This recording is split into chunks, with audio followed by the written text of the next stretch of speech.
Okay, everything should be up and running now.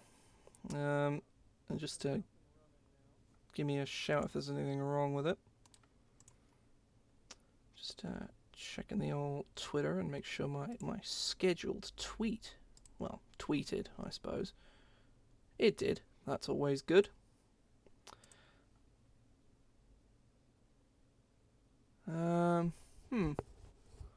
I'll say it shouldn't be any different to usual.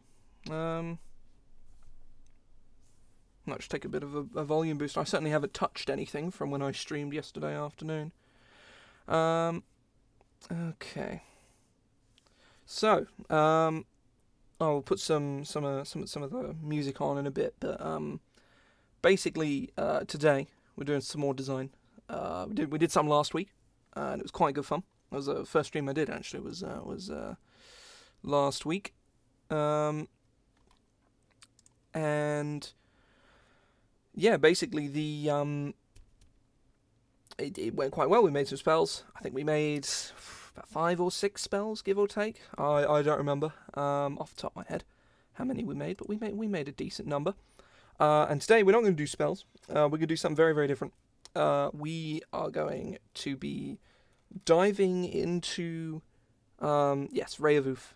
Ray of Oof is very good. We are going to be diving sort of gracefully into, or hopefully gracefully anyway, into hell, so to speak. We're going to be taking a look at the Sword Coast's Adventurer's Guide, or the Sword Coast Adventurer's Guide. I forget exactly the exact spelling of the title. It doesn't really matter, because it's not a very good book. There's not a lot of redeeming qualities. It has a few things in it that are actually kind of cool. And as a sourcebook for the Forgotten Realms, or the Sword Coast more specifically, but it does have some stuff on like Cormyr and shit, which we will get to later on. It's actually pretty good as a sourcebook, but all of the character options hastily vomited within are mostly really, really bad. There is a specific one in there that was ported to Xanathar's Guide later on. I don't know, I think if Spider Silk is in here, he will most definitely be able to say which one that is, but I don't remember off the top of my head at all. But we are going to be looking at perhaps one of the worst subclasses in the game. We're going to be looking at Banneret, which is a subclass for fighter, and we're going to take the idea of Banneret, the concept, the flavour, and we're going to make it good, which could be challenge, could be quite challenging, or it could actually end up being really, really easy. So I'm going to switch us over to the screen where I have the page with the things on it.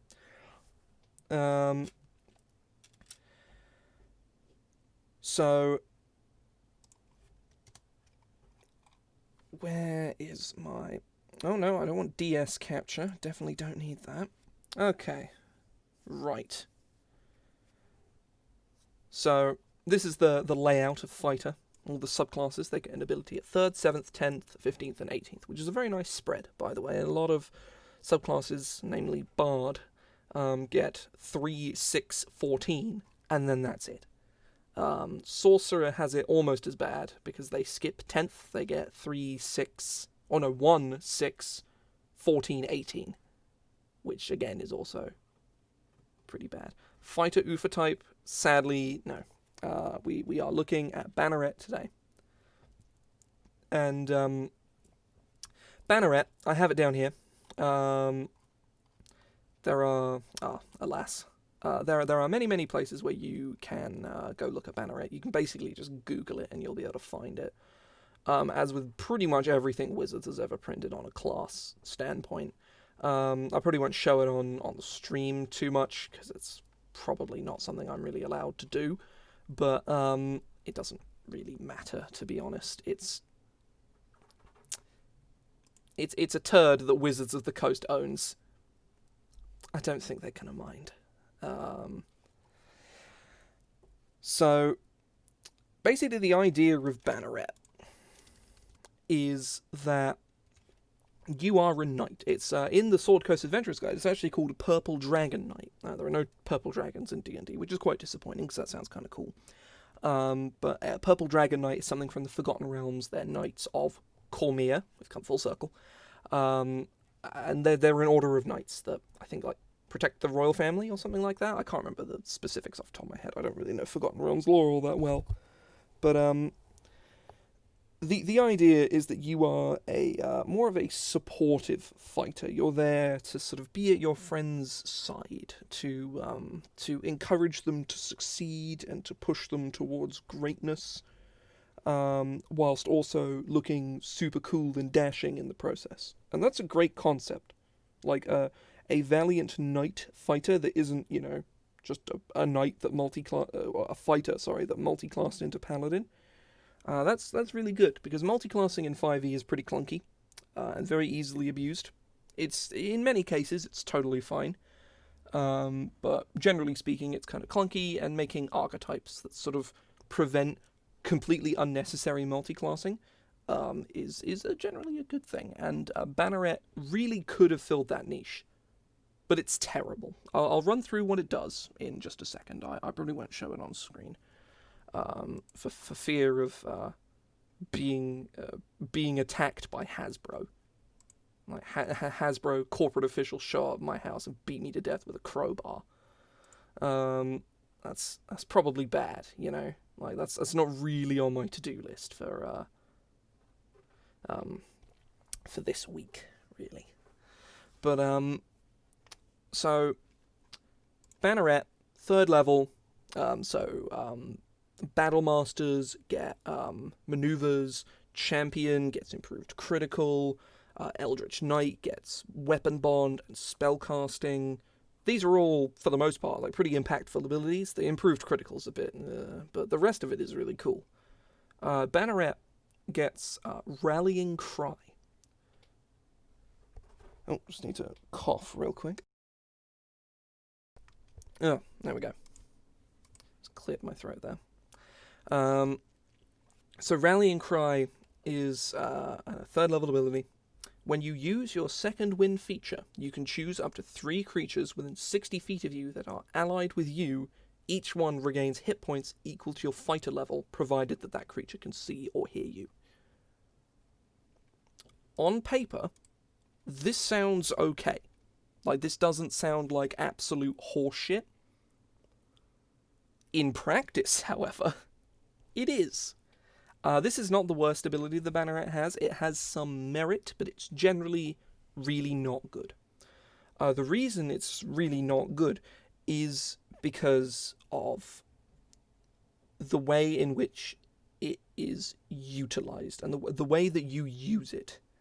Now, Second Wind is a 1st level fighter ability. Or maybe it's a 2nd level. No, it's 1st level action, so just 2nd level.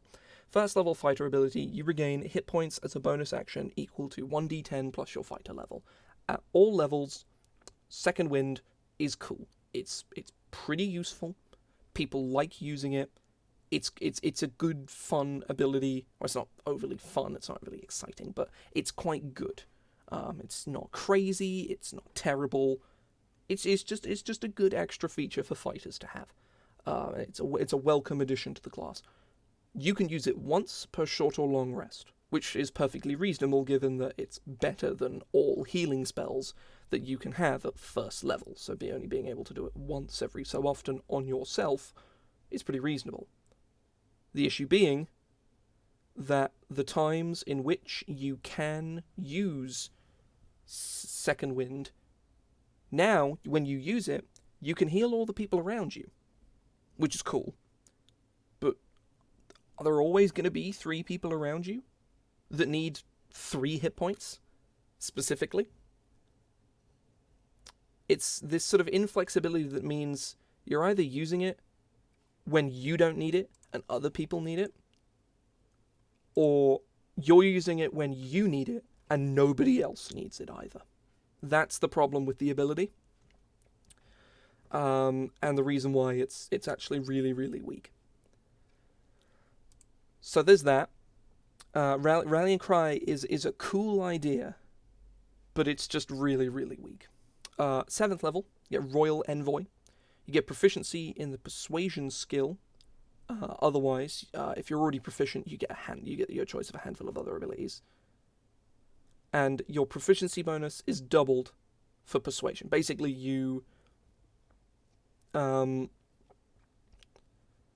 it basically gives you expertise in Persuasion, which as a 7th level feature for a subclass of Fighter, which gets very few features in general, that is awful.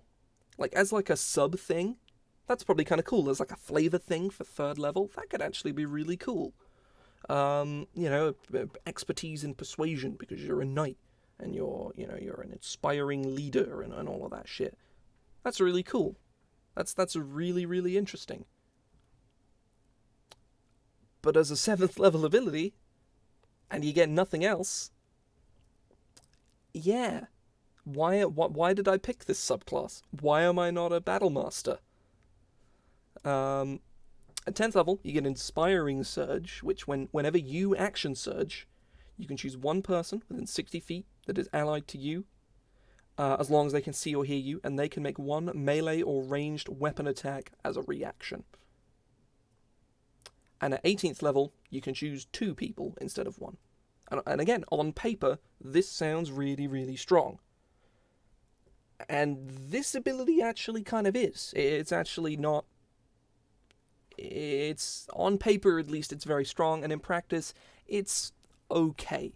1 extra attack, especially at 10th level, is generally not that big of a deal unless you're abusing spells like Holy Weapon, and other sort of flat damage increasing spells, or you're using it on like your Ranger for Hunter's Mark, or you're using it on someone who crits really easily, or something like that. Like, it has its place where it's good, but generally it's really, really bad.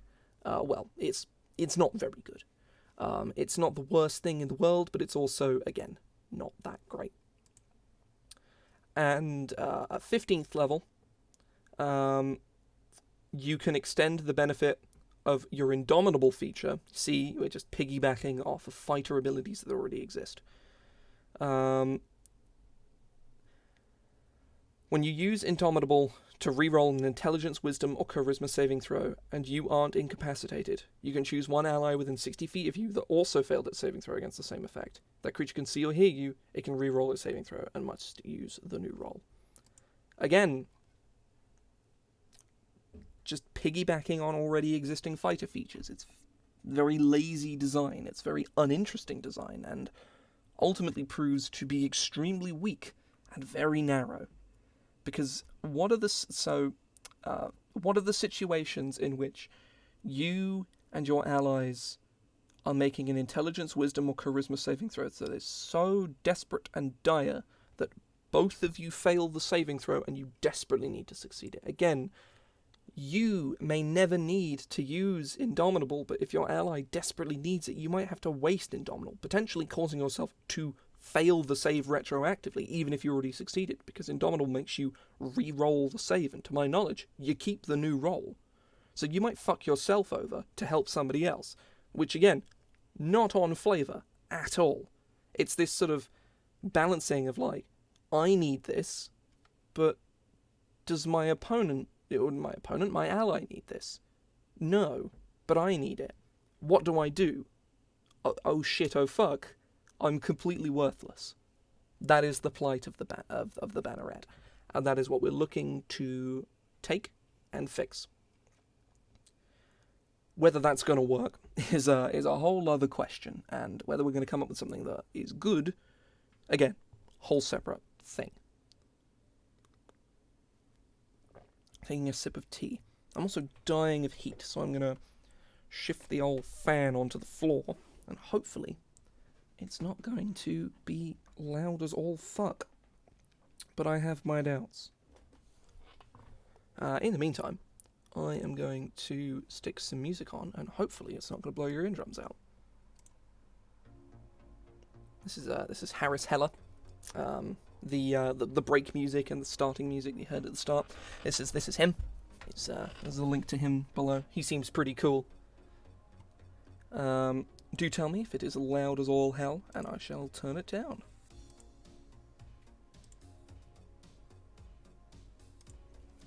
Oh.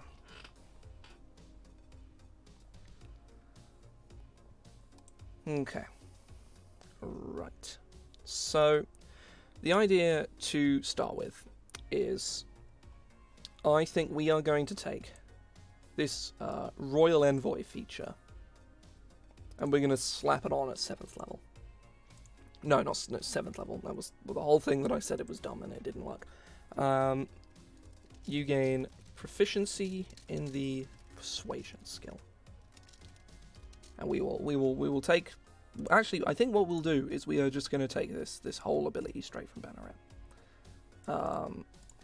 because the ability itself is totally fine. Just when that's all you get at 7th level, it's really terrible, and then that's it. So instead, we're gonna have this, and we're gonna have another 3rd level feature.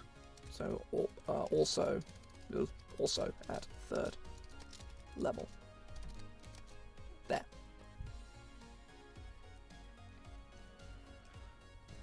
So the idea here is that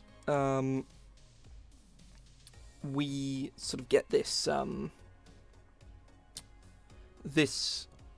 we sort of capture aspects of the Banneret, and we sort of attach it in a way that is interesting and not shit to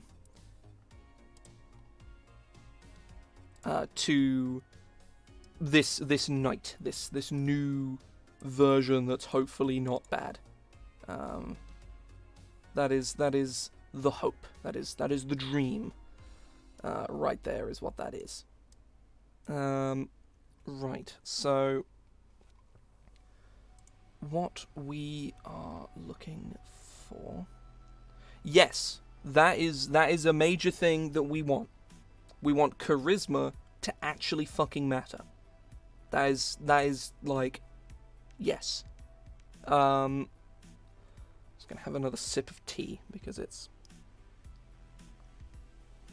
also the fan on in the background is very much helping. So, I actually really like the second wind ability on paper. Again, in practice, having to waste your only use of second wind to potentially heal some other people for bugger all is kind of shit. So instead, we are going to go over, and we're still going to call it Rallying Cry, because I think the idea is, the name is fine. And this one we'll call it,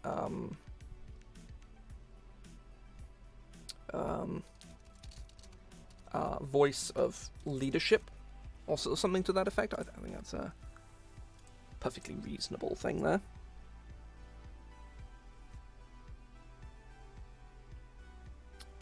I'm not sure if that's sort of really on flavor. I'm picturing, knight in shining armor kind of situation, as opposed to like a duelist kind of situation. But yeah, I'm not sure if that's quite applicable here. So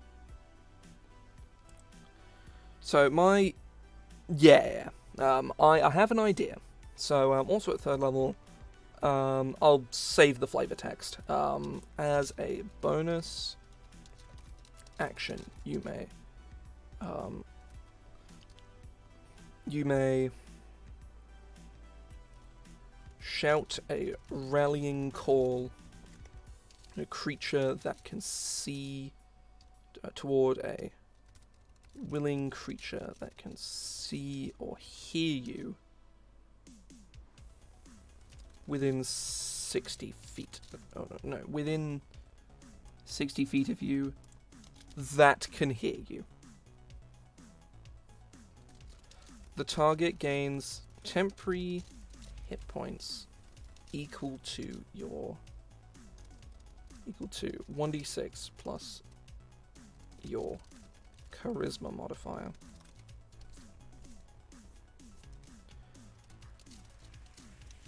You can use this feature a number of times equal to your...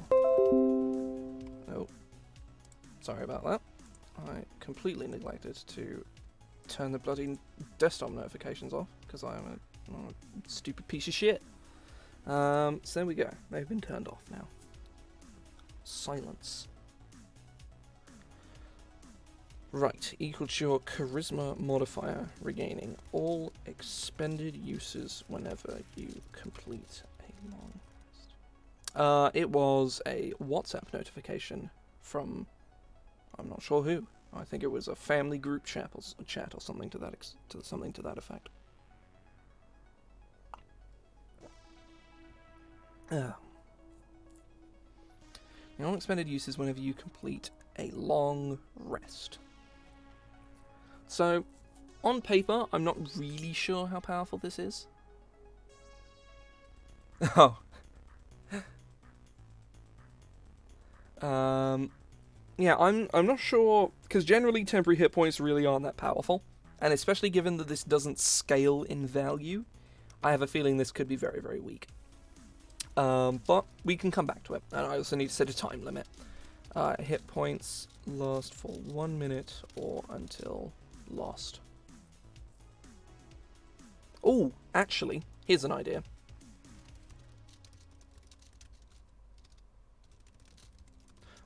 Whilst a creature has these temporary hit points, it gains advantage. Oh, hang on, here we go.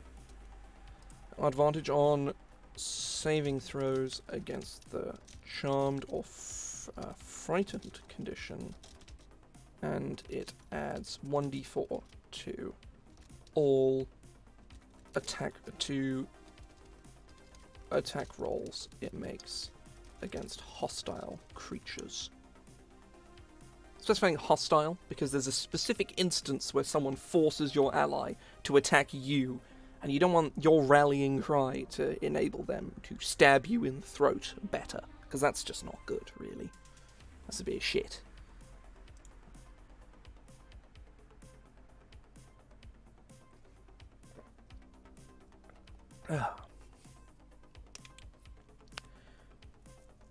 So, right. I think with that does improve the power quite significantly, and the only issue being at the moment is that this does not scale, and scaling is good. We need scaling. So what we are going to do is the temporary hit points bestowed by this feature increase as you gain fighter levels, increasing by 1d6 at 7th, 2d6, 10th, 3d6, 15th, 46, and 18th, 5d6 level. I think that there is quite strong. I'm not sure how strong that is. I'm not sure whether it's really, really, really good, or whether it's just kind of okay. I would like to think that it's quite strong, but I'm not sure. Another thing, actually, to note about Banneret is that Banneret does not have an 18th level feature. Unlike all other fighter archetypes, it considers targeting an extra person with Inspiring Surge to constitute all you need for an 18th level feature, which is far from the case, by the way. A character that plays even from level 7 all the way to level 18 in any given scenario, that's going to take a year for something to take that long.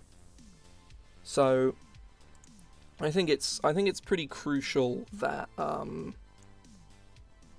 we make the 18th level feature worth something.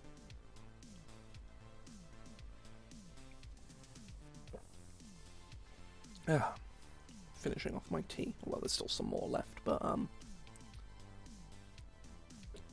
okay. Big sip. I take the music isn't too loud, or too quiet for that matter, because I can't turn it up.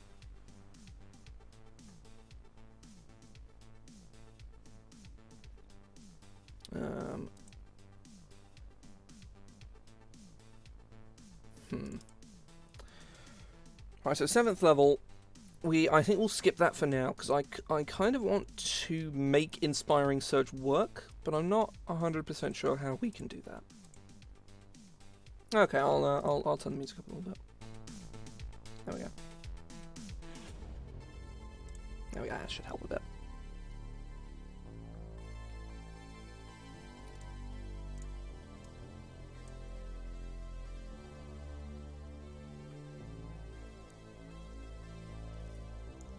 Oh, sweet.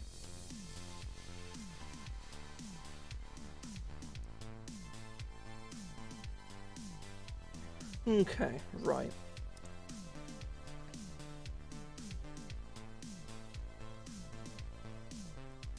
So I'm thinking 10th level, we can probably get... Yeah, I think we can bring Inspiring Surge into this in an interesting way. In a way that makes it good, anyway. I'm not 100% sure on how to do that.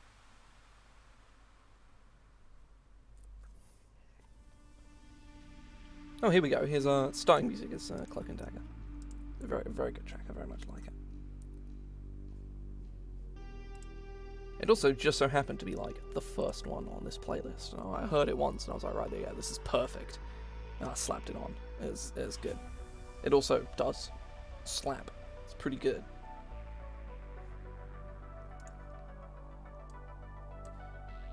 Okay, right.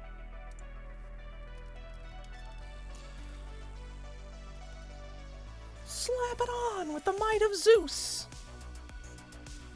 God, I love that video so much. If anybody hasn't seen it before, I would just strongly recommend. I mean, everybody has seen Waterproofing My Life with Flex Tape. It's like, I'm pretty sure that's going to become a cult classic. Well, not even a cult, just a classic video within the next year or two. Because it's fucking popular. And for good reason, because it's fucking hilarious. I absolutely love Waterproofing My Life with Flex Tape. I've seen that video like 6 or 7 times. So good.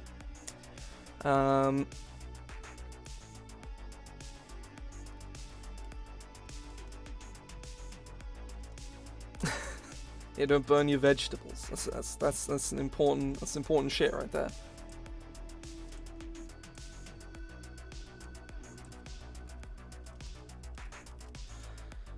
I'm a little stumped for ideas, actually. I really am.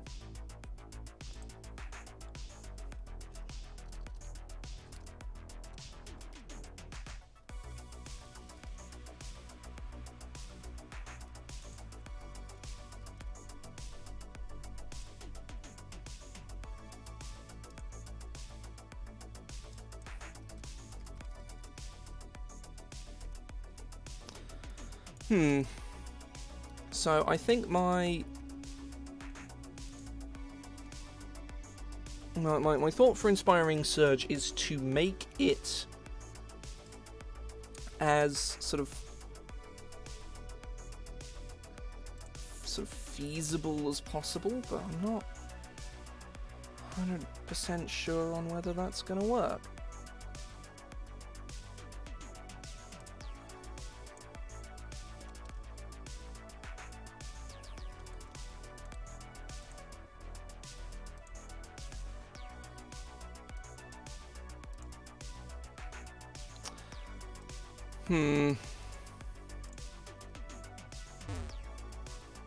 Oh, thank you very much for the follow.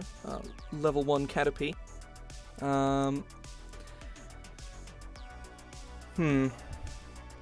just sit here listening to my silence as I desperately think of good ideas. Which normally I'm usually pretty on the ball with this, but I'm actually like, this is like, making this subclass good is really hard. Who would have thought? The worst fighter subclass is quite hard to make good. Right. I think.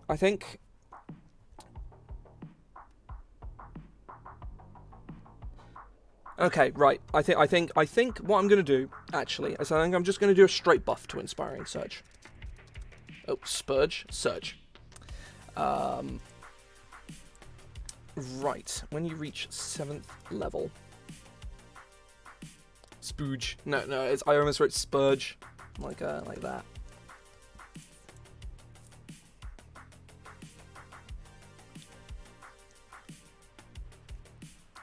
When you reach 7th level. Oh no, that's not very good. Right, so we're gonna sort of copy the text from Banneret. So when you use your axe, one creature with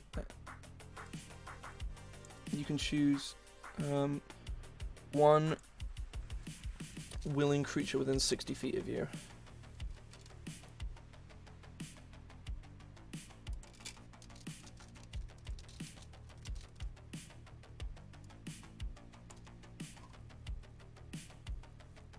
You can choose a number of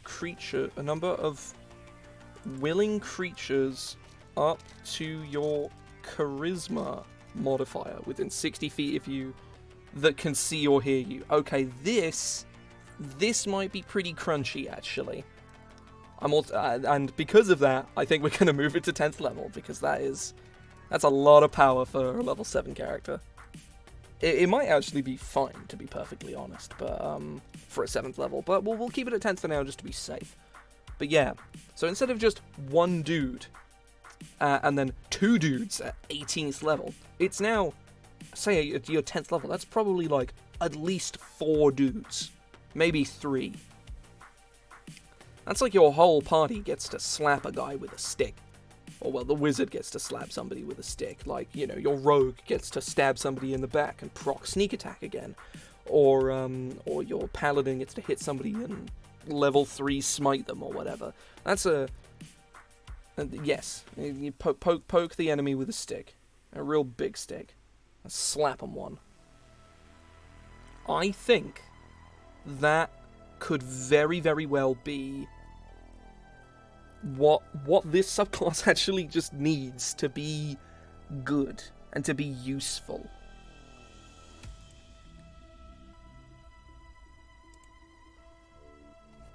I'm also going to put another on this so you can't just target yourself with it. Actually, no, because you can like yell real loud and inspire yourself. That makes vague sense, maybe?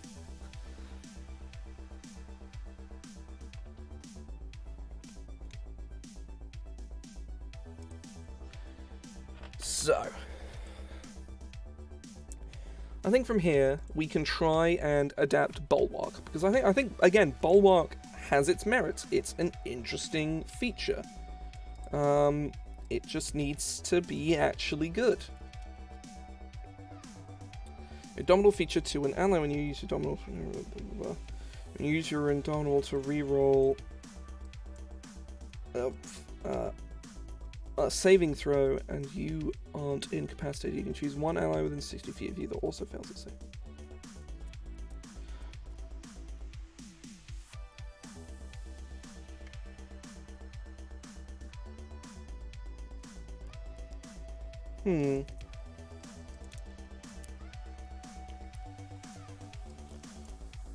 You gain 1 additional use of your Indomitable feature. I actually spelled it right. Holy shit.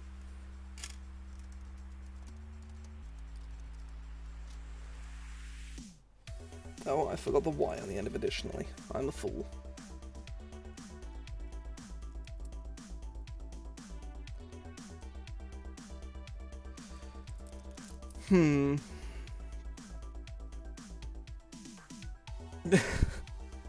Yes. The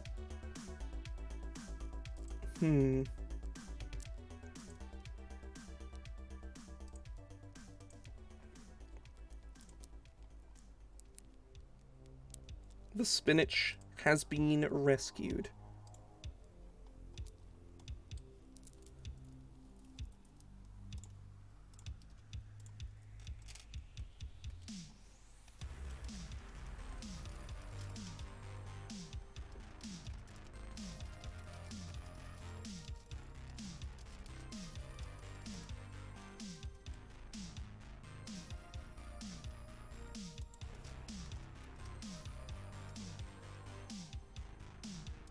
Nope.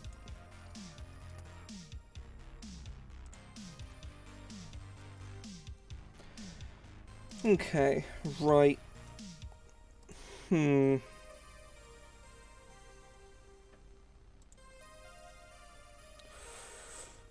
to think. Doing a big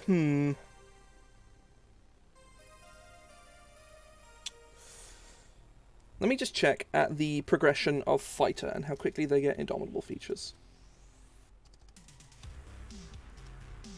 Indomitable.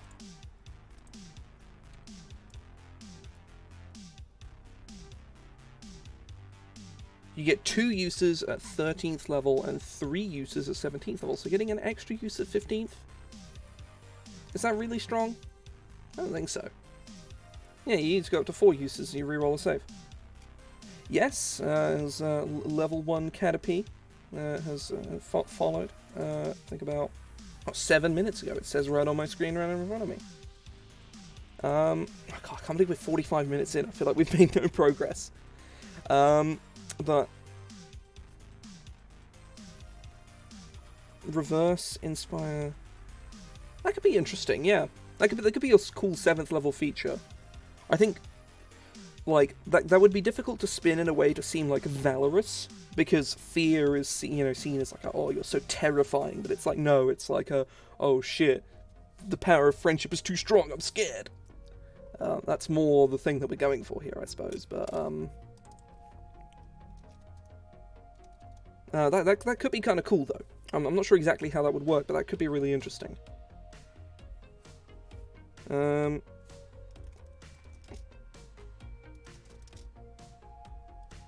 Yes.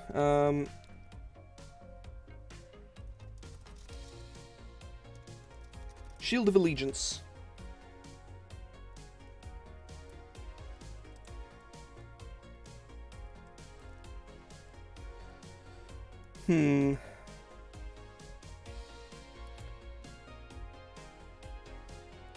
Yeah. I think that's probably fair. Additionally, when you decide to use your, you can choose. I don't know. I think as a 7th level feature, I think it'd be okay. Not all the features have to be super flashy. I think that's fine. Also, yeah, this is really cool. This is the startup. I will slap a.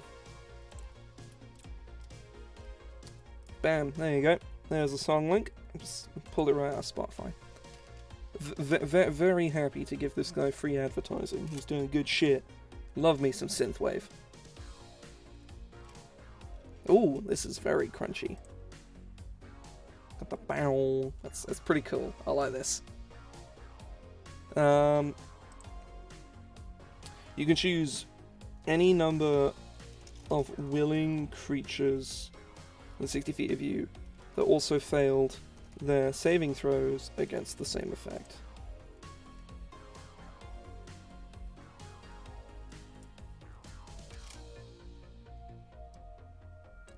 Within 60 feet that also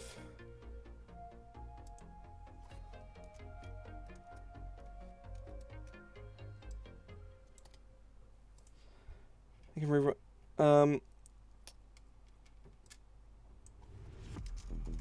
a chosen creature that can see or hear you can reroll its saving throw and must use the new roll. Yeah, I think that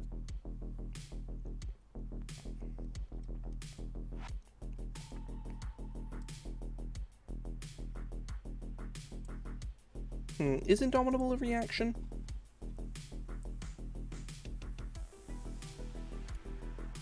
No, it doesn't. Additionally, as a reaction when one or more creatures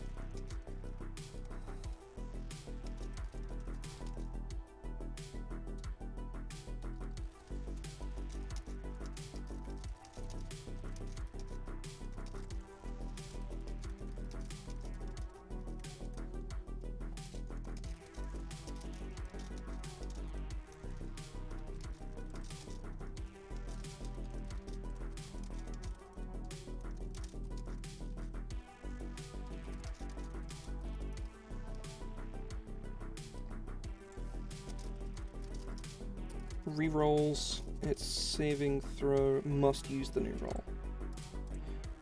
Right, okay, this I think is, again, a lot more flexible, doesn't force you to use Indomitable when you don't want to use it. This ability allows you to use Indomitable in a very specific way that is a lot more powerful. As a reaction, when one or more creatures within 60 feet that can see or hear you fail a saving throw against the same effect, you can spend to use your Indomitable feature. Full stop. When you do, the chosen creatures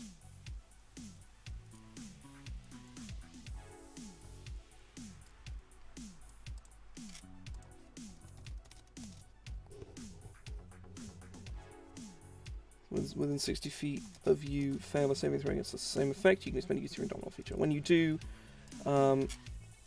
each creature you choose rerolls their saving throw if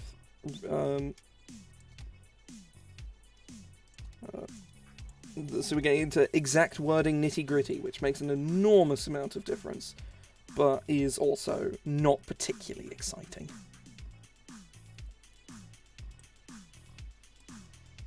Oh, I just realised I've completely forgotten to connect my chatbot, because I am a moron. And the most mundane shit is actively challenging to me. Alas. Creature that rerolls the same thing must use a new roll. I think that's when one more creature.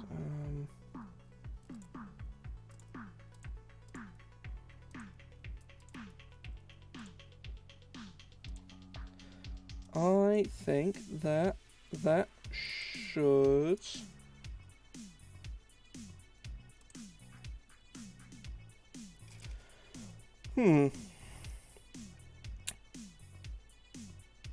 Now there's a wording problem here. When one or more willing creatures, you can expend your Indomitable feature.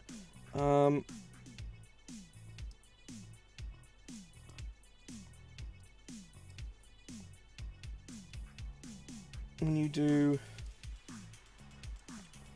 choose any number of willing creatures within range that failed their saving throw.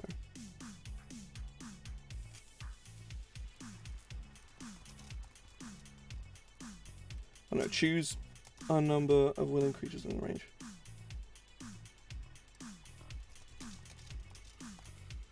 Charisma modifier within.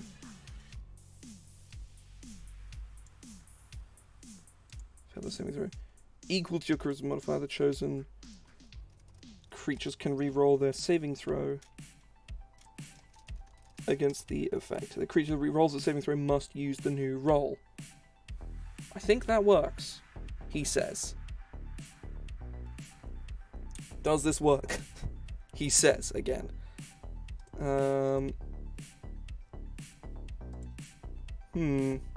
Big think indeed.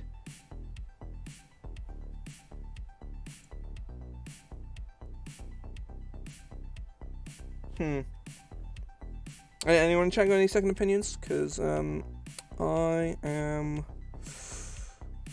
stumped. I feel as though there is something very missing here. Yeah. Yeah, it didn't do the thing that I was specifically wanted it to do.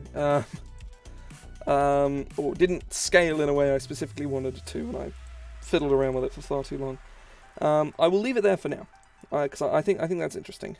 We are going to save, because saving is important. We should always remember to save.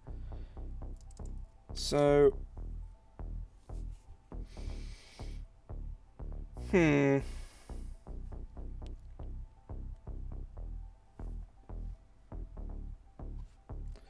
I think we will. I think we'll sort of rough out this sort of frightening feature, and we'll take a quick, like, 5-10 minute break or so, because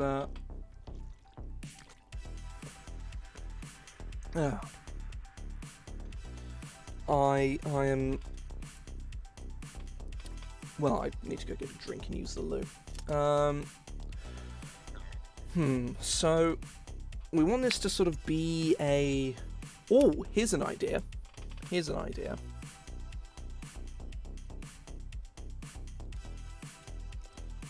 Victorious strike. Okay, no, I know exactly what I'm doing. Score a critical hit against a creature. Oh, okay, yeah. See ya. You score a critical hit against a creature, or reduce a creature. Don't use proper game terms, people. To 0 hit points. You may expend a use of your rallying cry feature. If you do, each creature you choose that can see or hear you within 60 feet must succeed on a wisdom saving throw.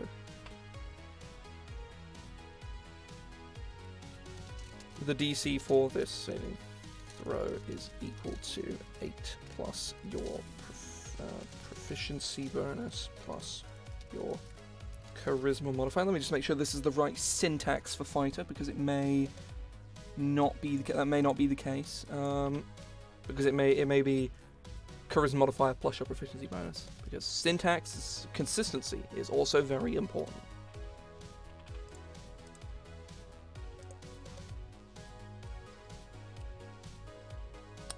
Yes, it is proficiency then stat.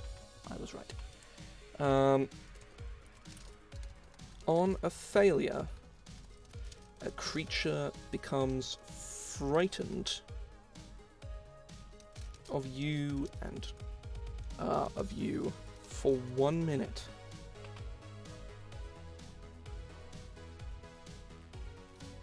A creature frightened in this way can move toward you, toward the source, but it. Oh, thank you very much for the host. A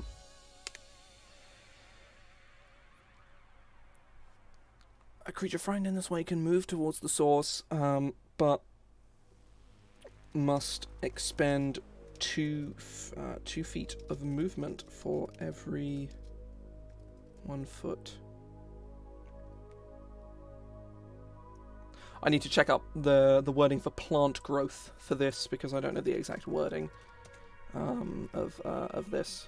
I just searched plant growth, and it came up with how to grow real plants, which is not at all what I want. Okay, right. So we're looking up. If anybody has just jumped in, we are redesigning Banneret, which is a fighter subclass from Sword Coast Adventurer's Guide, and it's really, really terrible, and we're trying to make it really, really good. And so far, we are succeeding, I think.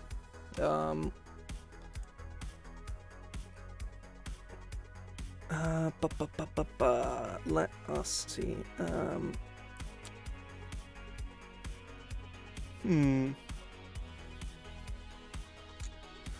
Right, completely. Oh, plant growth. Of course, I completely lost my train of thought.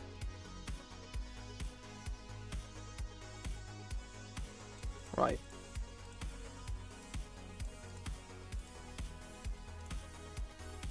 Okay, no, I was actually pretty much spot on with my wording. I think I missed a word or so. So normally when a creature is frightened, it cannot move towards the source, but that's quite dangerous. Well,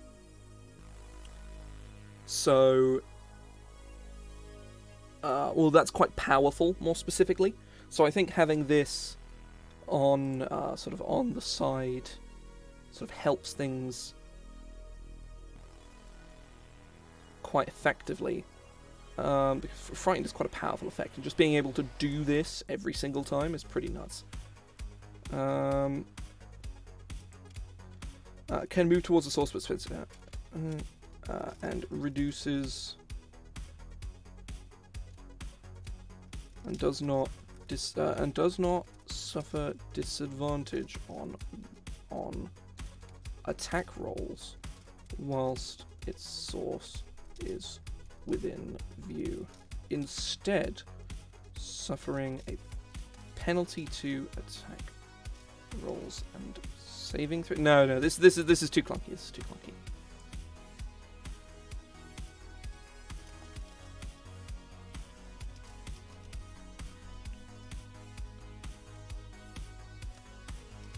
At the end of each of its turns, a frightened creature can repeat its saving throw, ending the effect on a success. I think this could be good. I think. I'm not sure if it's powerful. I think it's a 60-foot radius frighten, like choice frighten, because fear is a 30-foot cone in front of you. It's a 3rd level spell. It does also have other things attached to it, so I think cause fear, I think, is a better idea. Cause fear is a 1st level spell, single target, wisdom saving throw. On a fail, they're frightened for a minute. So they're frightened for that duration. That's fine. And I think this being a 60-foot radius, you get to choose the targets. I'd say, and for this sort of trade-off, I think this is pretty powerful. So so far, mission success. I think on that note, we are probably going to take a quick 5-minute break or so.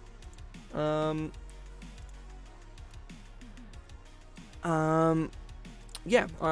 think we will take a quick break because I'm gonna get myself a drink.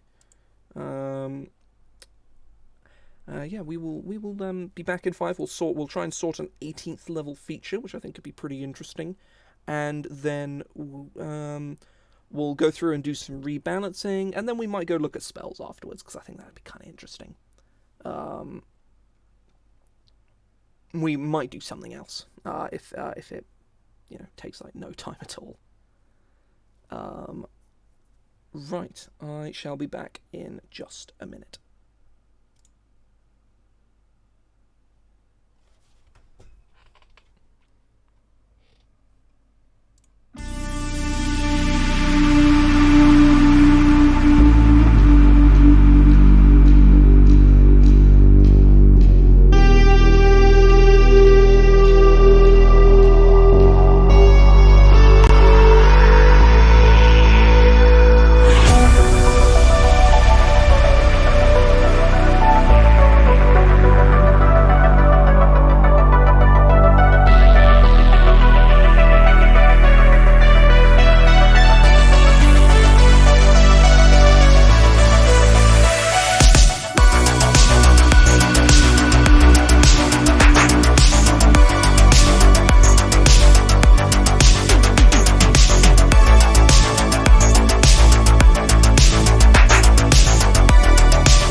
check everything going well. Somebody, if you are still here, thank you, Doug the Bug Rug, which is just that is a name. That is a hell of a name. Thank you for the follow.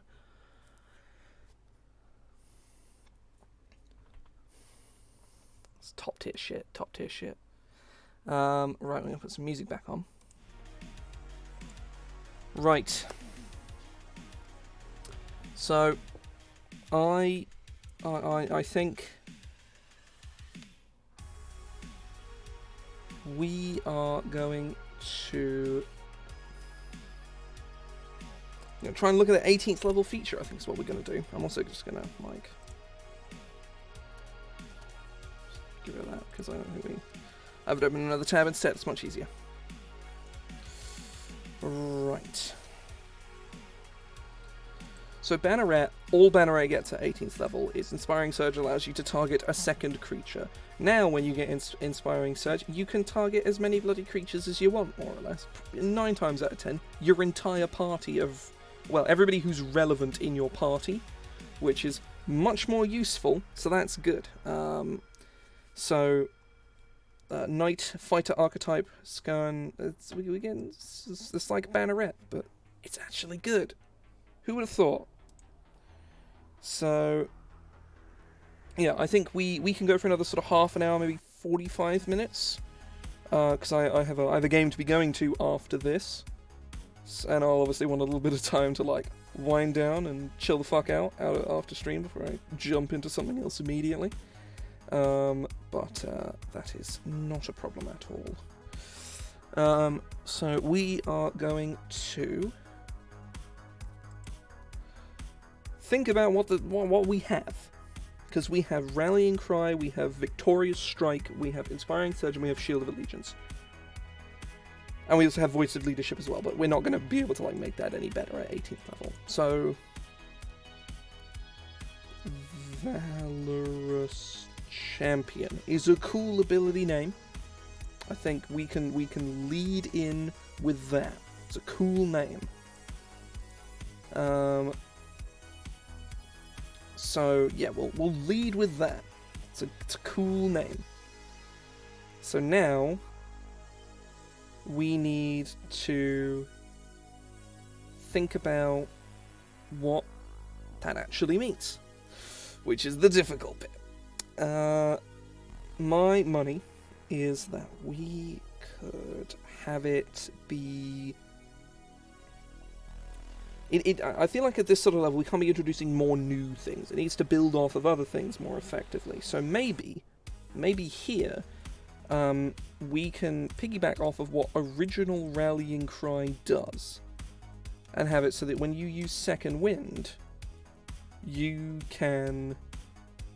I think another important thing to note, actually, is that at 18th level, to my memory at least, fighters get access to an additional use of Action Surge at 18th level. I may be wrong there. No, it's at 17th. So at 17th level, this ability, you can do this twice, which is pretty crazy. And also really, really strong. So, my money is that we...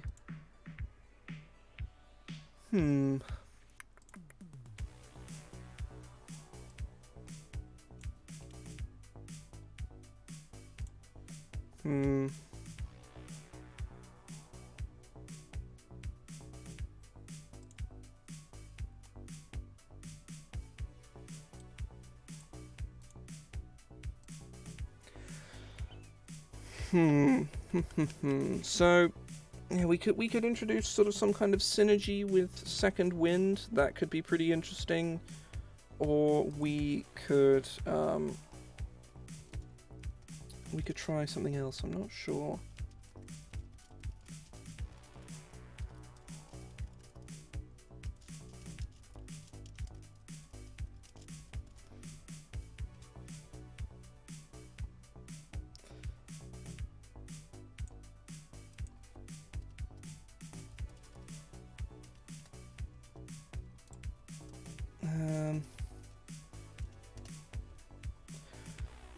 This is a lot harder than it normally is. This is really trying to like. But then again, I suppose I'm much more used to just kind of sitting in silence and expecting to just sort of let ideas come to me. So at the moment, I'm on a bit of a time pressure. I've got to be entertaining. Oh no. I don't think I'm entertaining at any given stage, but, you know, it's a bit of a casual self-roast there. Drop a live grenade when killed. Let us give it a go. Right. When you use your rallying cry... Oh, shit. Rallying cry feature. Now, when you sue, I don't want to be suing anybody. When you use your second wind feature, you may expend. You may.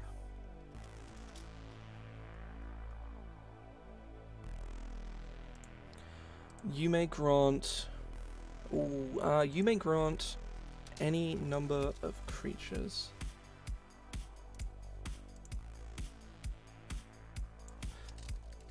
Of creatures equal to you may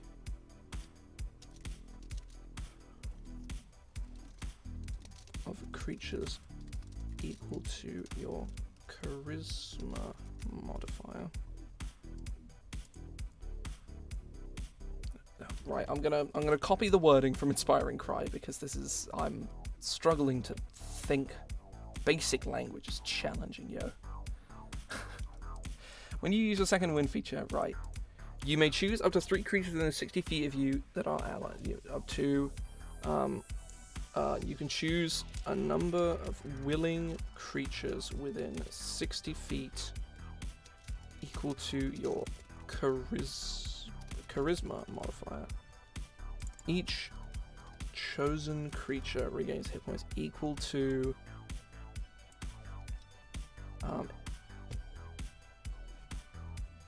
regains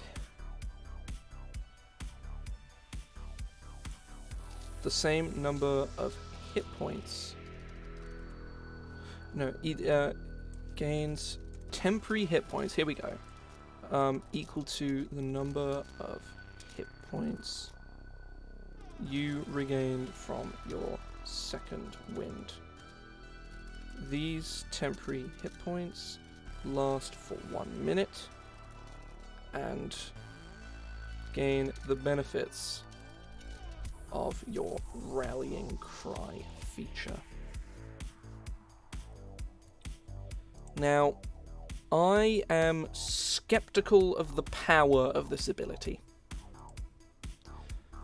I think this is kind of weak, because it does suffer from very much the same problem as the original Rallying Cry does.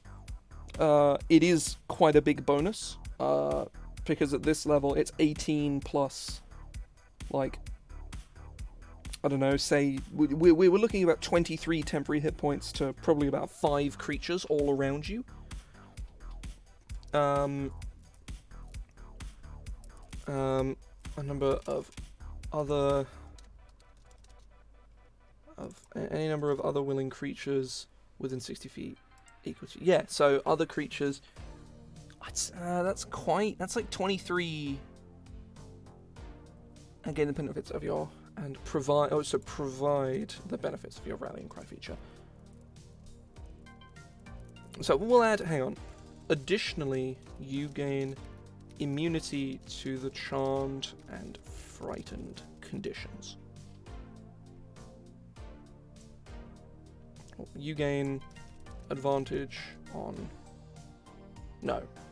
You gain proficiency in wisdom saving throws. That's a pretty powerful extra effect there. I'd say that's pretty good, actually.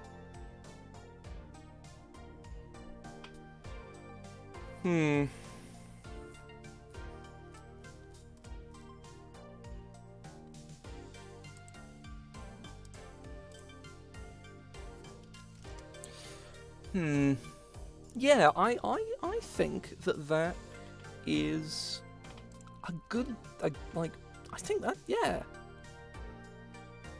might be in a good spot. We'll take a read through and we'll look for, first of all, typos, and second of all, we will look for well, we'll look for balance problems. Really, is what we're kind of looking for. So when you probably first choose this archetype at third level, you gain proficiency in the persuasion skill. If you're already proficient in it, you gain proficiency in one of the following skills of your choice: animal handling, insight, intimidation, or performance. Your proficiency bonus is doubled for any ability check you make that uses persuasion. I would say that works quite well. I'd say that's cool. That's as a little fluff ability, that's cool. 10 out of 10. I mean, it is taken straight from Banneret, but it's one of the parts of Banneret that's actually kind of cool. It's just very poorly implemented, which is more or less the whole overarching problem with Banneret. Is it's cool, but very poorly implemented and executed. Rallying Cry, also at third level, as a bonus action, you may shout a rallying call toward a willing creature within 60 feet of you. Within 60 feet that can see or hear you, the target gains temporary hit points equal to 1d6 plus your charisma modifier. These temporary hit points last for 1 minute. I don't think we need this here. Whilst the creature has these temporary hit points, it gains advantage on saving throws as a charmed or frightened condition, and it adds 1d4 to attack rolls. It makes against hostile creatures.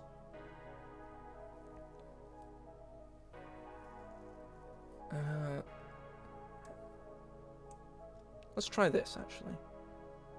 2 attack rolls and as well. 2 attack rolls with cards. 2 attack rolls and saving throws.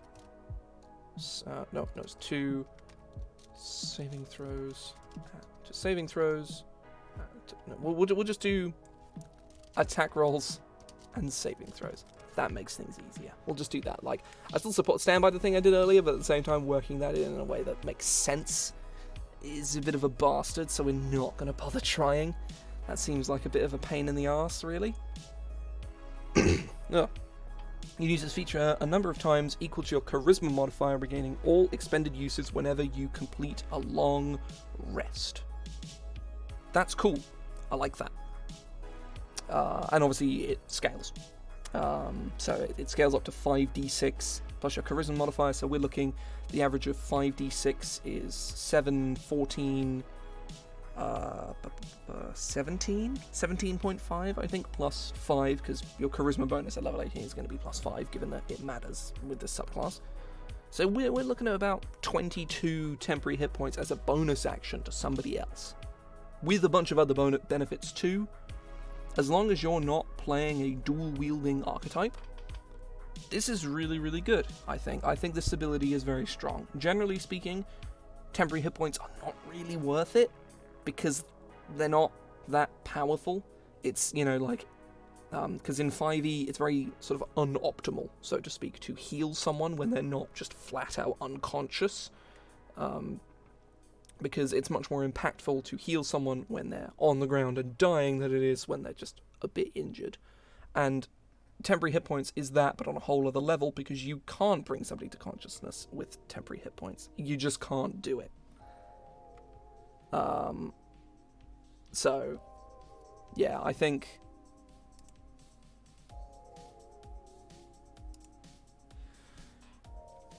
Yeah, I think the added benefits should help things. We may boost the d4 to a d6, maybe, but I think that really depends on what we decide on doing and how everything goes.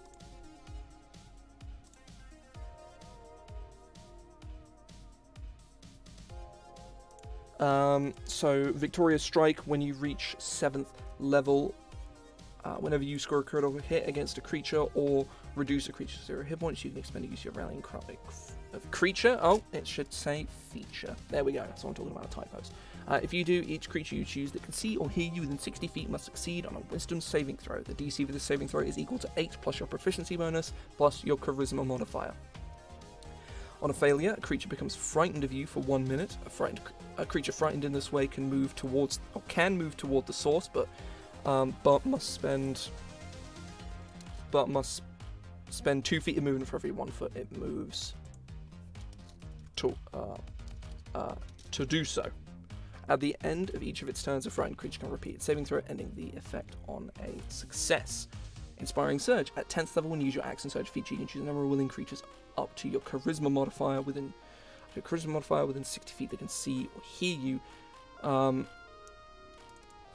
Each chosen creature can use its reaction to make one weapon attack. So, yep, I think that's very, very powerful as a 10th level feature, but I think that's probably okay. When you reach 15th level, you gain 1 additional use of your Indomitable feature. Additionally, as a reaction, 1 or more creatures within 60 feet of you fail a saving throw against the same effect, you can expend a use of your Indomitable feature. When you do so, choose a number of willing creatures within range that failed their saving throw equal to your Charisma modifier. The chosen creatures can re-roll their saving throw against the effect. A creature that re-rolls its saving throw must use the new roll. I'm thinking, once you have used your Indomitable feature in this way, you cannot do so. You cannot use it in this way again until you complete a long rest. I think that's probably a fair balance point, because being able to just mass do that every single time you use Indomitable, especially at this stage where you've got 3 uses of the thing, I think that's pretty a fair thing. It's like a once per day, all of you fail a saving, it's petrification, or being mind controlled, or being mind blasted by a bunch of mind flayers or whatever. This is the time where you use it, and being able to do that a whole bunch of times is probably really, really overpowered.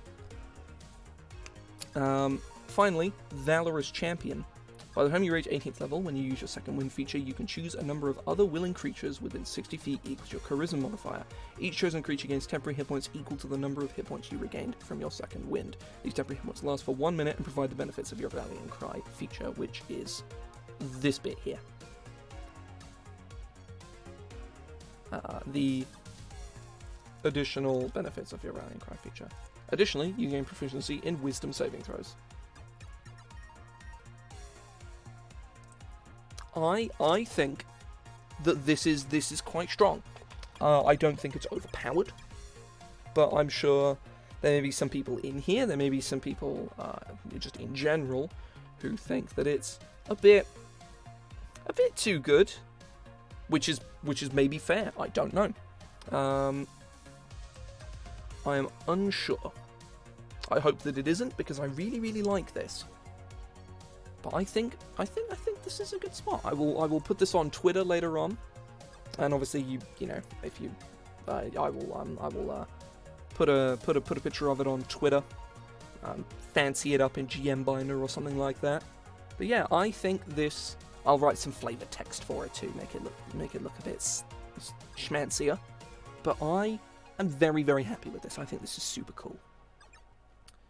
I think from here we might grab some. Let's open.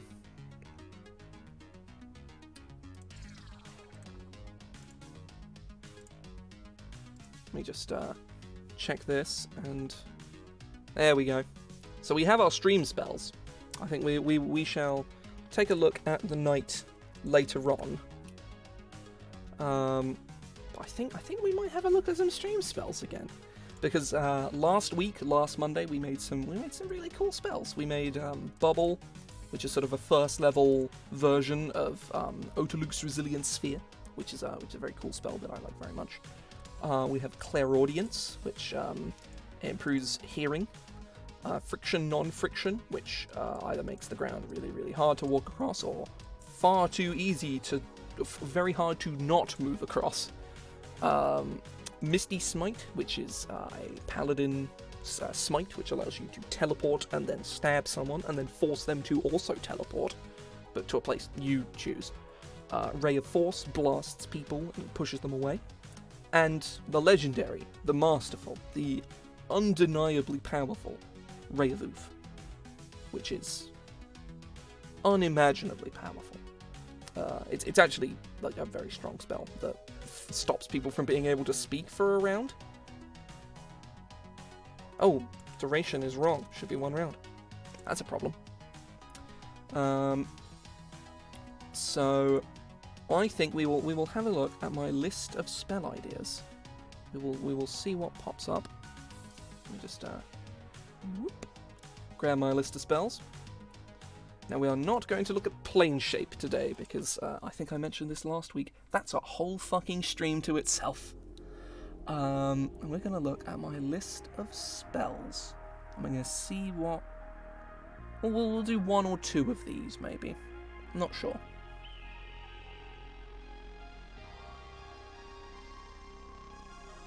Oh, this is an interesting track. Need a little thing that shows what I'm listening to in the corner. That'd be kind of cool. There's probably something for that, to be fair. I should probably look into it.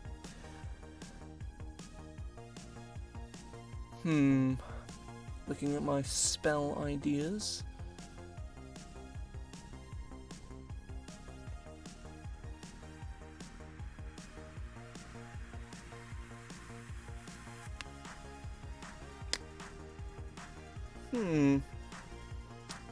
So I have in my notes chicanery, and my only note is cool word, which is true. Chicanery is very fun to say, but at the same time, you need some effects to back that up, you know?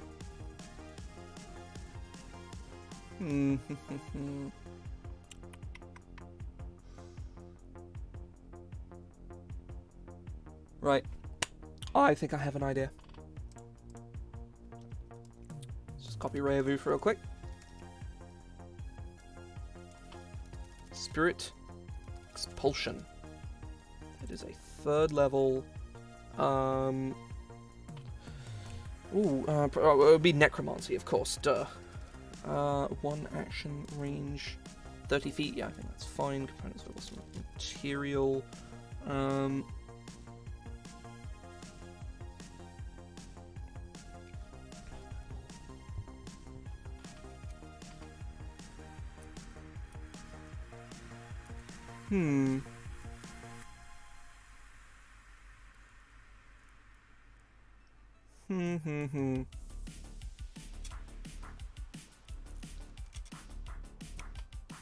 So this is a cleric spell, most definitely, and quite possibly a paladin spell, and probably also a warlock spell. Verbal, somatic, and material. What sort of material goes for a spirit expulsion? I have ideas for what this spell is going to be.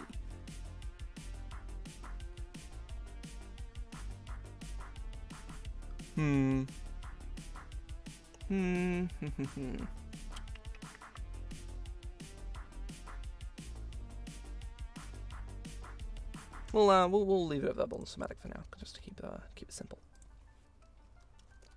You create an area. You choose a point that you can see within range, springing forth from it a well of expelling energy in a 20-foot radius. Each creature caught in the radius must succeed on a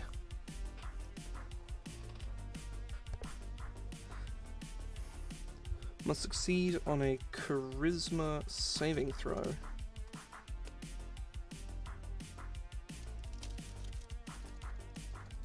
On a failure,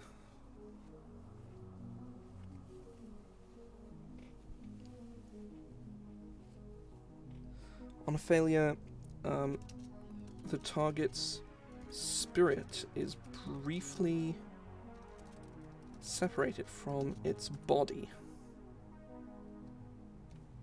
The target suffers... well, it's a 3rd level spell, so it should probably do a reasonable amount of damage, right? 40-10 necrotic damage, and have its spirit briefly separated from its body. The spirit appears in a space within 5 feet of an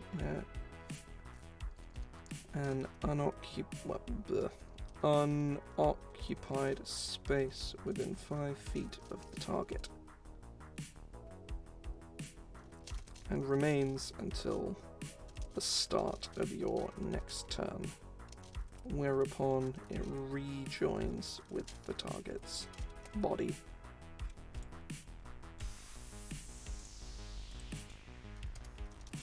The spirit, a spirit created in this way has AC 10 and 20 hit points.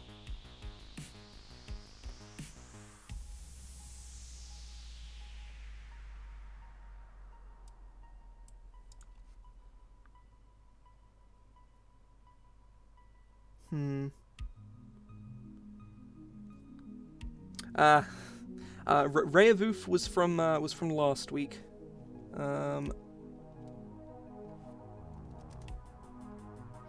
Weighill is a magical creation.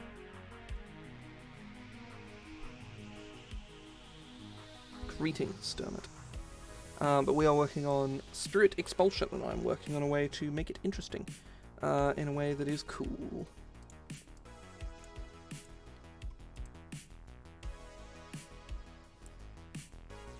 Or it should be Cleric and Warlock, to be fair.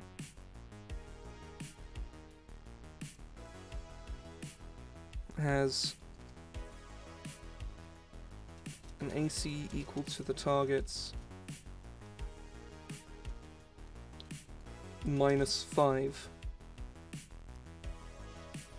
A spirit created in this way has AC, and any damage it takes is instead.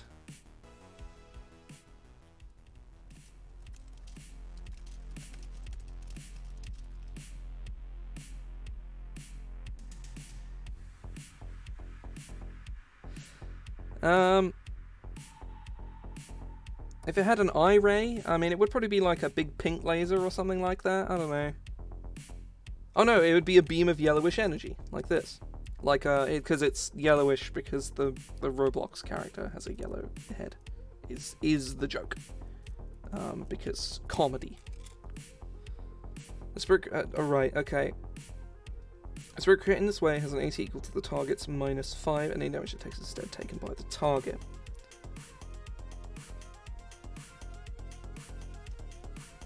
I know, right?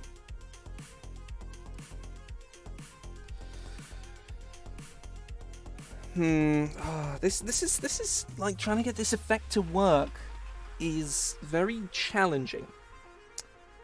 The spirit, I need to turn my light on. It's getting a bit dark in here. There we go.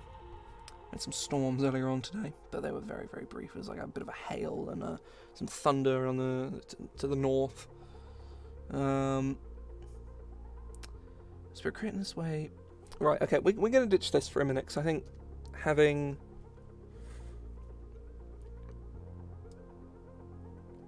its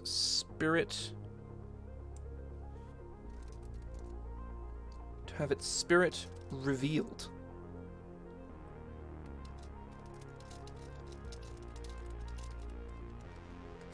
A creature whose spirit is revealed suffers an additional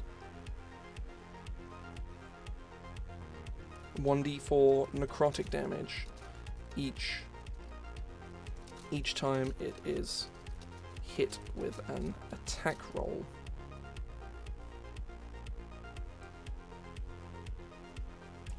Should be 4 force damage each time it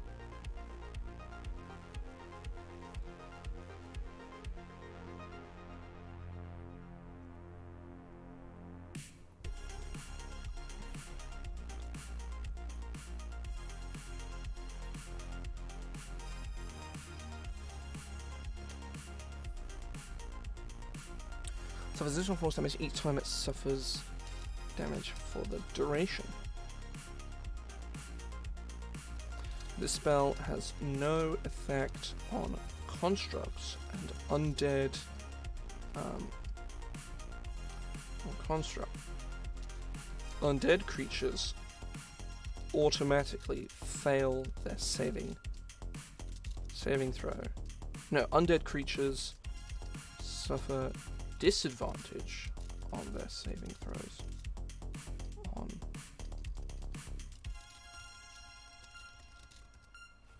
On constructs and undead.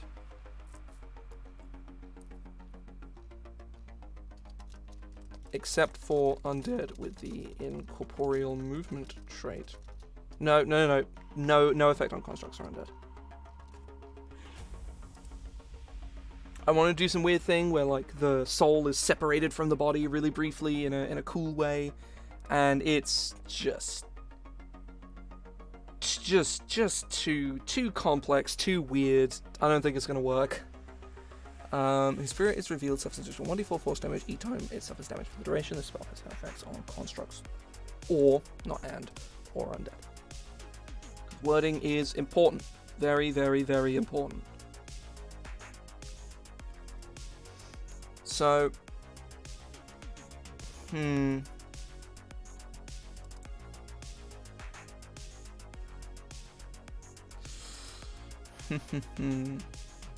yeah, I think we can stick some scaling on this, because so basically the idea is you make this little well, and it pushes the spirits away from the space, and sort of reveals, their spirit sort of comes up to the surface. They got this like sort of warbly outline around them, and each time they take damage for the next round, they suffer additional force damage, because it's like their spirit is being attacked alongside them, and it hurts them more, which is cool.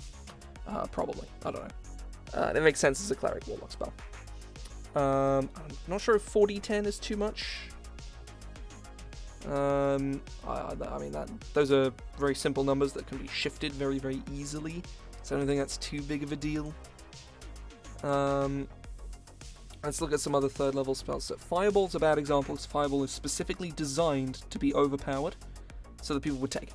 Because it's sort of like this big, staple of D&D. That is like a real thing that they did. I don't agree with it, but that is a decision that they made. I don't think it's an inherently awful thing, but I don't think it was a particularly great idea either for them to have done that. I'm not a fan, shall we say. But I do not hate it. That's trying to look at just flat, just like damaging third level spells.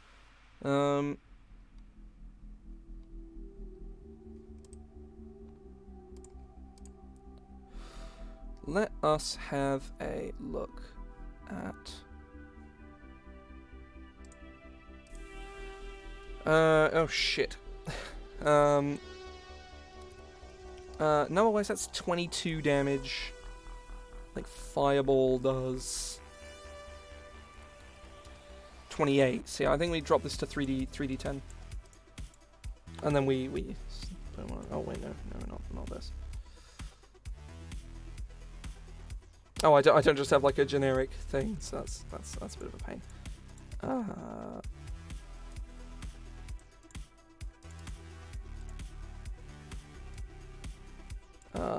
The initial damage dealt increases by 1d10 for each slot level above third.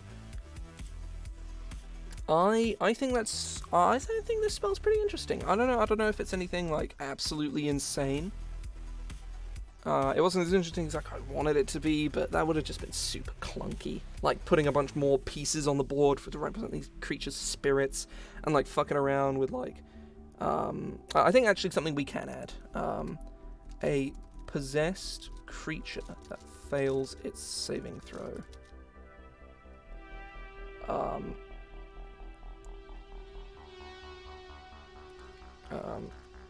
A creature that. This spell affects. Oh, a creature that fails its. Right. Basically what I want to do is it will expel the spirit from a possessed creature, so a ghost will be shunted out of their body and thrown across the way. That's the idea. A possessed creature that fails its saving throw against this spell. Let me just look up the specifics of, like, ghosts. And then we'll also look up Dispel Evil and Good. Both of which remove ghosts.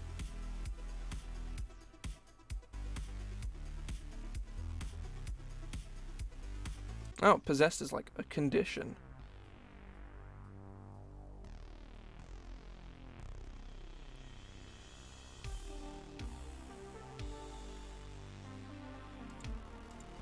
Fails the saving throw on the spell. Does not have its spirit revealed. Instead,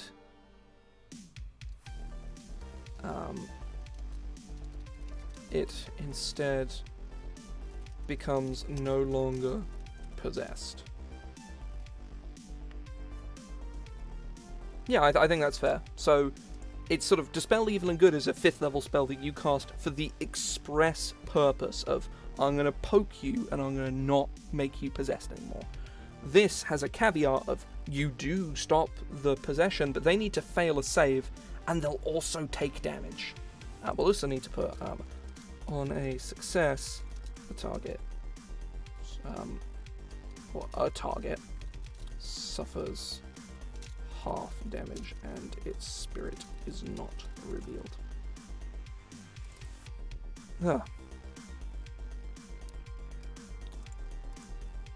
So I think we'll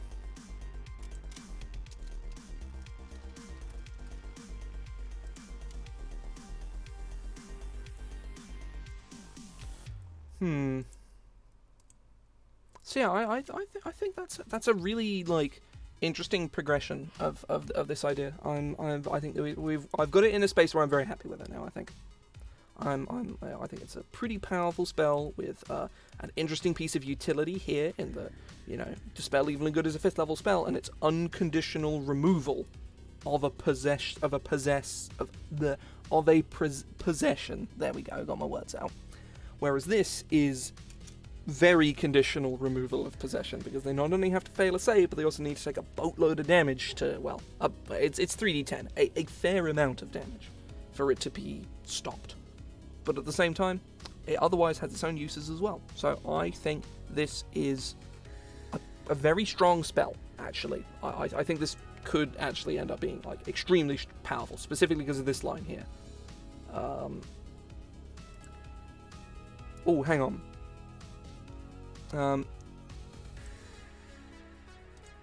Suffers. Here we go. This might actually be an interesting way of balancing this. A creature whose spirit is revealed. Hang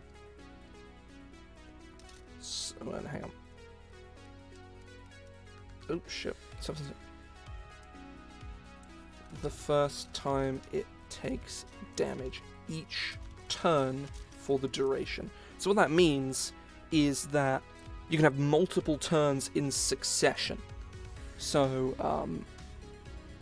for example, a fighter gets 2 attacks, only their first attack will hit it, and then the next turn is the rogue's turn.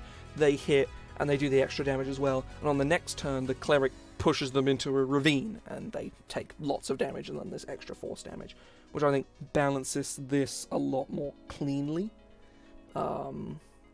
So you basically want to wail on people as much as possible when their spirit is revealed, which I think helps quite significantly, and also makes the spell a bit easier to sort of remember and to track. So it gives it a bit more sort of, it's not just like a general thing. It's a lot more specific. Oh, my computer is making noises even though I told it not to. That's very rude of it. Right. For those of you who have joined, I'm probably going to be stopping within the next sort of 15 minutes or so. The computer is rebelling. We looked at doing the banneret fighter, so making it not a giant pile of horseshit, and I think there's a mission success. And now we're looking at some spells, because we had a little bit more time left, and I want to stream a bit longer before my game later on. Yeah, and these other spells, we did these last week. Spirit Expulsion we did today, and all the other ones we did last week. So I'm going to try and look at doing one more spell. If anybody has any ideas, please put them in the chat. But I do have some ideas listed as well that I would also be very willing to give a crack at.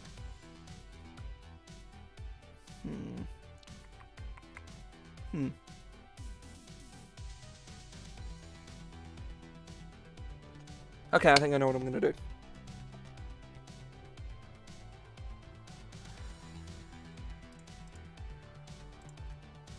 Unless anybody has anything to recommend themselves, do feel free to interject, but otherwise I have an idea.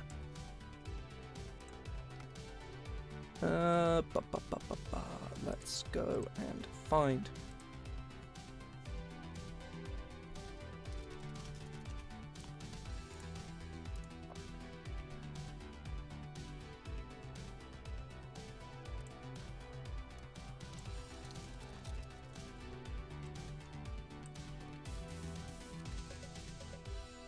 Necromantic Burst.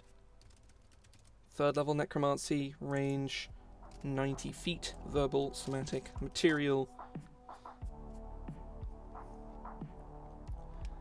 A red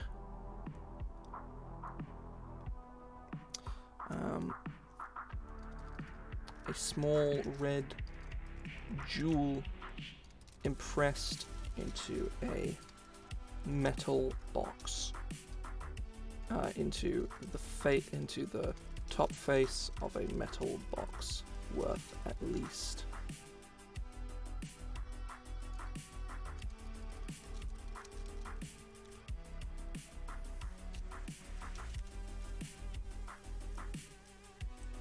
instead of red jewel, we'll put ruby. So a small ruby impressed, a small, red button impressed into the top face of a metal box. So it's a detonation button is the joke. Because having funny and stupid material components is really fun. Duration instantaneous.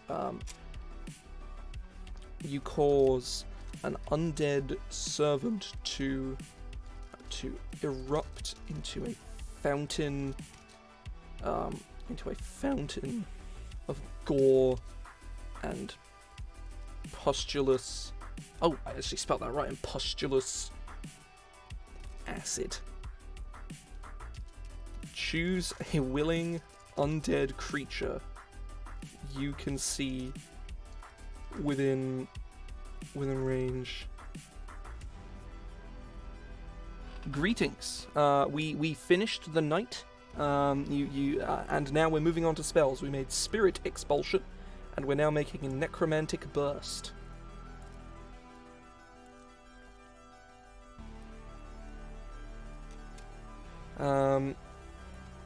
She's a willing creature you can see. She's a willing undead creature you can see within range. The target and each other creature within 20 feet of it must succeed on a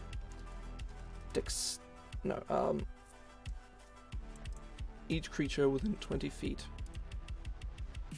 of it must succeed on a dexterity saving throw or suffer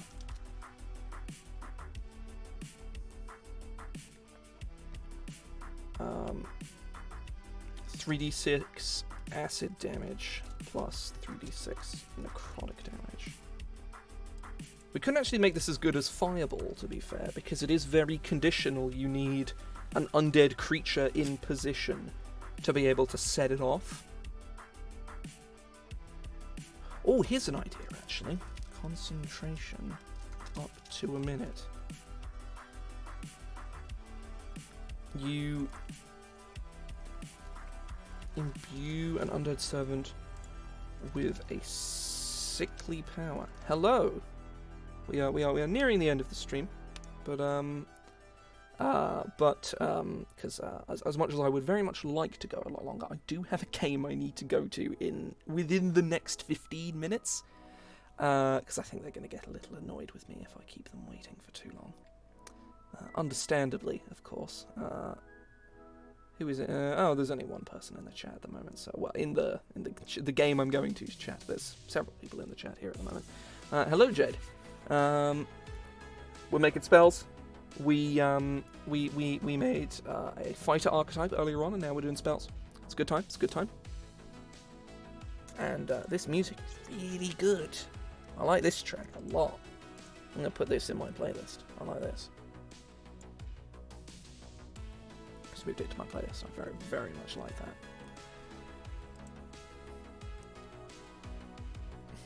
Hello there, General Kenobi. You are a bold one.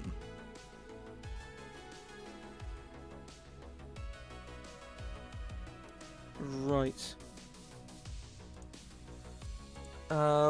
The sickly power.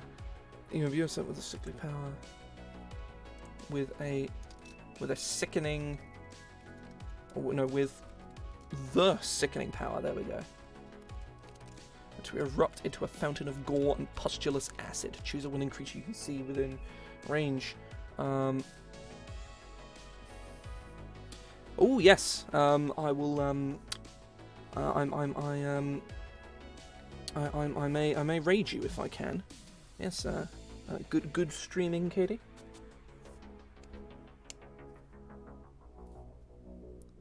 The other creature within 20 feet. I'm really struggling to word this at the moment. Choose.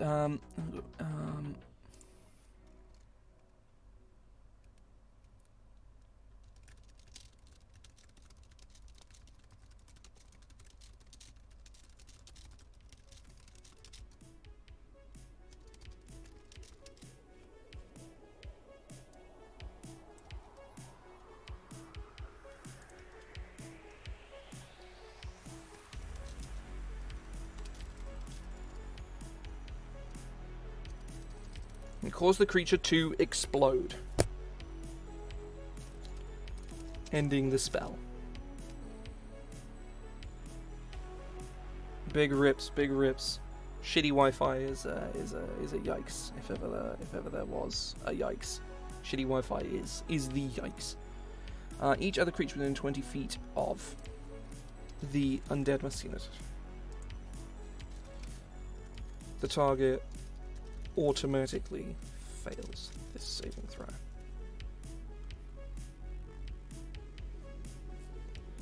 I think that works. So Necromantic Burst, you imbue an undead servant with the sickening power to erupt into a fountain of gore and pustulous acid. Choose a willing undead creature you can see within range. As a bonus action on subsequent turns, you can cause the creature to explode, ending the spell. When you do so, it should be when you do so. When you do, each other creature within 20 feet of the undead of the servant must succeed on a dexterity saving throw or suffer 4d6 acid damage plus 4d6 necrotic damage. The target automatically fails this saving throw. So, yeah, this is as good as Fireball, but with a bit of a twist. I think the only issue being is because it's as good as Fireball, but has alternate costs on top of that. It's probably way worse than Fireball, which does kind of suck. So it is pretty neat. I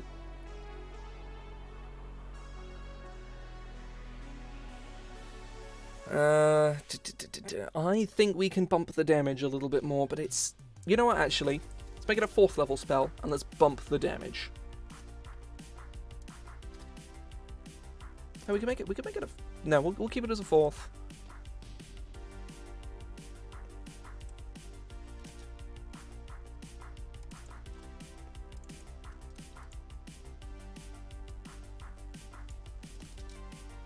Necrotic or acid damage, your choice. Increases by 1d6 per spell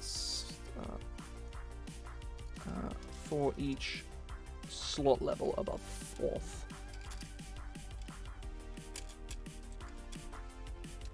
A creature other than the original target that... Hang on, let's...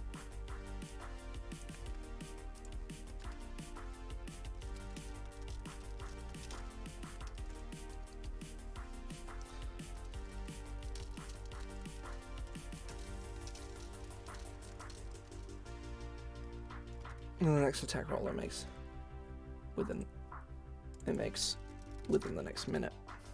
I think that is good. I think that's cool. I think that's in a space where that is a powerful ability that is useful, and I think it might be a fair pick. I'm not sure exactly how powerful it is, but I'm sure there's interesting ways of setting it up as well. And the material component is a detonation button, so there's always that. But yeah, I think we might we might leave things there, because that is I think a very good place to end the stream. I'm just gonna go see if Katie is streaming. She is. She has just started. I think she literally just started, actually. Let's go have a look. Oh, she's on her starting soon screen. So I think we shall go and invade her where possible. It's not working again. Oh, there you go. Right. Oh, she literally just went live. So I think we will go and raid Kenny. I don't think so, Dermot. No, I it's meant to sort of coincide. Those are the words I was looking for. With Animate Dead. But yeah, as I say, I think the hang on, I will save this and I will open up the.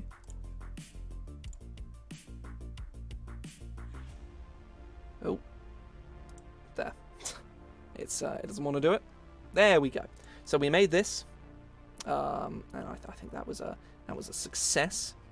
Fighter archetype. We made some spells. Mission success. Very very happy with how this has gone. I will be streaming. I'm probably going to stream this Friday evening. I'm not sure what yet, but I'm probably going to stream something. It's going to be a game, whether it's more Pokemon or whether it's Magic Arena or something like that. I'm not sure. But we are gonna go and we're gonna be doing that, and we'll also be streaming Pokemon on Sunday again. Or I will be. I'm saying we because I'm talking to everybody in the chat, but it's whatever. Doesn't matter. We are going to go raid Katie now, Owlet, who just started playing Skyrim. So we shall go and do that now. Start raid. If everybody... but yes. Thank you very much for joining. We shall now raid.